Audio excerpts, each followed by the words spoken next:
Are we on? Yeah. Hi, YouTubers.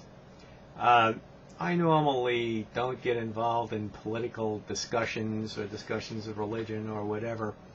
However, in the light of this legislation and sweeping, controls of the FDA and political intrusion in people's lives, I do have some comments to make. The bottom line is social groups and pressure groups in America have put government to work for them, basically, folks, to run your life. They use the buzzword kids. Now, we just got finished discussing this Obama tax on tobacco products to fund health care for kids. Now, one of the major things, and one of the major proponents I just read to you, is this guy, the head of the advocacy group for no smoking for kids. Now, folks, where are the parents? It comes down to individual responsibility. If you've got kids, watch what they do. Don't impose onerous burdens on the rest of tax-paying, law-abiding citizens to assume responsibility under legal coercion for your kids. Your kids are your kids. Watch what they do. Follow what they do. That's what I have to say on that subject. The next subject. Tobacco, 400,000 Americans dying every year because of tobacco products, blah, blah, blah. Folks, this is another boondoggle. One, the high cost of medical care, and it's costing money. It's a demonstrated fact. You can buy prescriptions in Canada a heck of a lot less than you can buy them in the United States.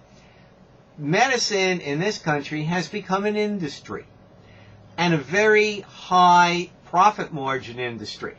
The costs of medical care are being driven by greed, just like AIG and just like the Wall Street people that created this economic mess that we have, out of greed. It is an industry. They seek to push pills that the medical industry has stated, and the pharmaceutical industry has stated, they want to get every American on some kind of daily medication every single day. They continually try to find things that are wrong with you so they can treat it. That's that point. Moving on. The processed food industry. Frankly, I had friends that are very health conscious for years and years and years. I thought they were cranks. Well, folks, they're not cranks. I walk into the grocery store, and 15% of the grocery store or supermarket sells things I will eat. The rest of the stuff in the store is fake food. It's so loaded with additives, it's so loaded with artificial fats and ingredients that I won't touch it with a 10-foot pole. This is what the average American eats 3 meals a day, and let's get back to the kids. This is what kids are eating.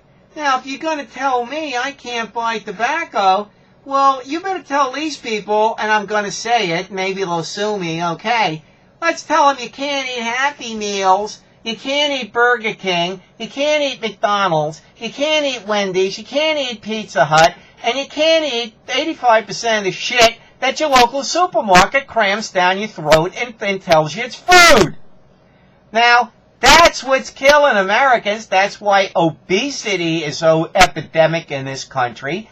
That's why diabetes is epidemic in this country. That's why heart disease is epidemic in this country. And, let's not single out one thing and say, oh, we're going to discriminate against people who do this.